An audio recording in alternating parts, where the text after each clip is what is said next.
a pleasure to be here with two old friends, Jaime and Laser, Jamie, Elman, and Eli Batalion. And it seems like just yesterday that you guys contacted me and said, hey, Mike, could you do a story for us? We've started something new, YidLife Crisis. Jamie, when was that? It's sickening to think about. It makes me nauseous actually. But it was over 11 years ago. We shot this in the first 4 episodes, season 1, the Breaking the Fast Poutine Classic there, La Banquise, July 2014. And then we had a couple of test screenings in August and September over at the Ashkenaz Festival and up at Claes, Canada. And then we made our YidLife Crisis debut launch party right here at the Siegel Center, December 2014, over 11 years ago. Feh!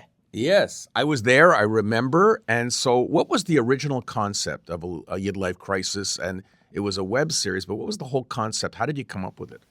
Well, the origins all start with Jamie and I wanting to do a project together. He had actually done a project with our counterpart, Nehemiah Sable, otherwise known as Jerome Sable. They did a web series with Howie Mandel.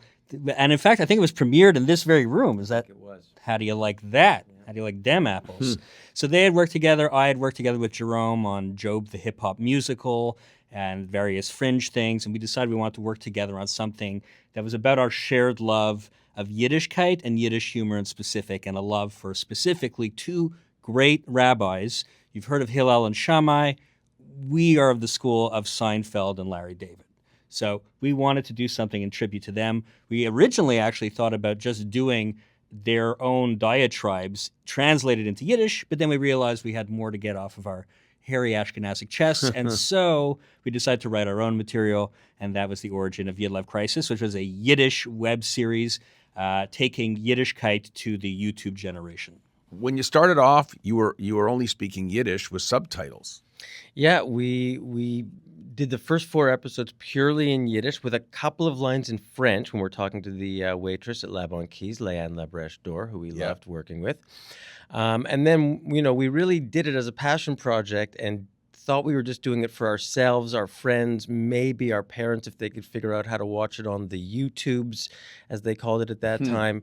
And then, we started getting noticed quickly in the Yiddish world, in the Jewish world, started getting invited to perform and tour all over the world and present our work, which ultimately led us to making another, dozen or so episodes for seasons 2 and 3. And that's when we started to incorporate a little bit more of the English and try and sort of let people behind the curtain a little bit about what the English and the Yiddish interplay was, and playing more with the translations and the subtitles on screen, and sort of doing a deeper dive into the linguistic aspect of stuff, and working with people like Mayim Bialik, who we wanted to be able to include her fan base. And so we made sure to sort of start the episode in English with her, and then it switches into Yiddish so that we could sort of capture people's attention first before hitting them hard with the Yiddishkayt.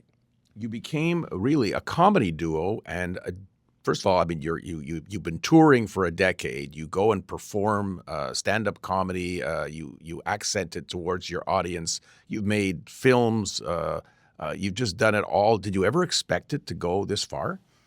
No, I don't think we expected it to go anywhere, actually, from the first few episodes that we shot. But everything has sort of been improvised in a sense, and we've pivoted. That's the P word. We've pivoted over and over again into new opportunities, and where things presented themselves, we decided to approach them creatively. And somehow, believe it or not, we're here 11 years later doing a film and a performance about us going to Sweden. Would we have ever believed this 11 years ago? Absolutely not. So tell me a little bit more about this new film that was shown here at the Siegel Center this weekend, and you're touring all over the place. Tell us about it. What is it called, and what's it all about? I'm very privileged that I got to attend the screening and watch this amazing production. Well, about 10 years ago, as I said, we started getting invited right out of the gate to present our work in various places. One of the first places we got invited was to the UK, to Birmingham, for this Jewish conference called Limud. They've had now Limud branches all over the world, including, I think, for a while in Montreal. There have been some in Toronto, but Limud UK was the big one. And there's people from all over the world coming and doing academic and entertaining talks about every possible aspect of Judaism you could think of and Jewishness. And we met a guy there who was like, hey, you guys, I'm a big fan of you guys. Love your work. I actually show it in my classroom where I teach. I said, oh, where do you teach? At the University of Lund. I said, oh, interesting. Where's that? Sweden. Sorry, what? And that was our first inkling that our work was getting shown in Sweden. We couldn't understand why. And over the next 10 years, we kept on hearing things about this Yiddishkayt, this Yiddish output. So many things. Translating Harry Potter into Yiddish that was produced and published in Sweden. And the music and the klezmer and television shows in Yiddish on Swedish national television. It was too insane. So when we finally got invited to come perform for the Swedes, we managed to finagle our way into talking to the national broadcaster there, Sveriges Television in Stockholm, Sweden, their CBC, if you will. And we said, hey, do you want us to make a movie, a documentary about the Yiddish and the Jews of Stockholm? And luckily for us, those people at SVT didn't Google us. And they let us go ahead and make that movie. And so we've now been for the last year on tour with this movie. We show the movie and we perform before and after the movie live. The movie itself is both this documentary sort of portrait of the community, and it's also a bit of a sort of concert live comedy special film because you see us performing for the Jews of Stockholm and we're sort of reflecting their community back at them. And now we've been touring it all around the world, showing the rest of the Jewish world what's going on in Jewish Sweden and the sort of similarities and our relationship to our fellow diaspora Jews over there. Unbelievable. Jamie, of course, I first sort of knew who you were from Student Bodies. When you were a teenager, you were on this show that was seen from all over the world. And you grew up, of course, in the West End of Montreal, went to Bialik like Ellie did. You live in LA. You've had a pretty great career. You've been on Curb Your Enthusiasm. You've been in TV shows and movies. And now I understand you're going to be in Toronto at Fiddler on the Roof. What's going on there? Well, I couldn't resist when I heard back in 2018 that the National Yiddish Theater Volksbühne in New York City is putting on a production of Fiddler on the Roof in Yiddish, directed by the icon Joel Grey, Tony and Oscar winner for playing the MC in Cabaret on Broadway. And I flew to see it. I was blown away. It was very moving.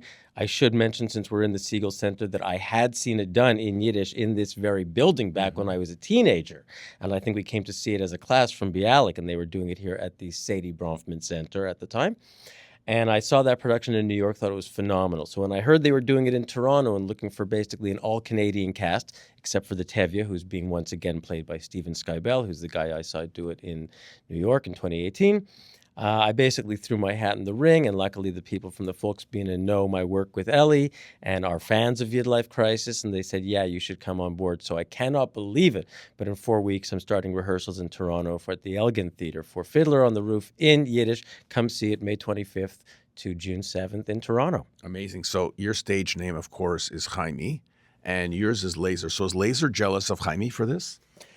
Very much so, except it's mitigated by the fact that that same Volksbühne is actually doing a production at Central Park on June 22nd, and Jaime and Laser will be hosting a giant Central Park summer Yiddish concert on June 22nd in New York. So that helps Laser feel a bissel better about the whole situation. Okay. So final question to you, is this occupying, is this your occupation? What else do you do? Because it's not just performing, it's planning, it's managing. I know you're both all over the map, but how this has become your career? It has occupied the territory of our lives, this YidLife Crisis. And it's look, because of the fact that we're not just writers and performers, but we're also the producers and the tour managers and literally tonight the caterers, actually. Literally. it becomes an all-encompassing thing. So yeah, it's basically been what we've been up to for 11 years. And again, if you had asked us at the time when we started our first web series episode, if we would have thought that this would consume our lives to this degree for 11 years, we definitely would not have believed it. And we probably would have been terrified by that reality. So luckily that was revealed to us by God in very, very small snippets over 11 years. And here we are. I must ask you before we go, Jamie, Swedishkayt, YidLife Crisis in Stockholm, after you finish the tour, will people be able to see it online? Where will they be able to see it? Yes, good question. Glad you asked. The place that it's going to go is HiFlix. Do you know HiFlix? I don't. Is that a real thing? It is a real thing. I guess it is maybe not as known in Canada as it is in the States, but it is a big thing. HiFlix is the Jewish Netflix, and they have all of the Jewish and Israeli content that you could possibly imagine. There's maybe a couple other sort of competitive services, but nothing that has the library that HiFlix has, which has just a massive collection of Jewish and Israeli content from all over the world, series and features, including the entire YidLife Crisis catalog, and it will have Swedishkayt later this year. Absolutely amazing. So, folks, stay tuned. I'll keep you informed, and great to see you guys again. It's great to see you, Mike. Been a long time. Thank you for all your support over many, many, many years.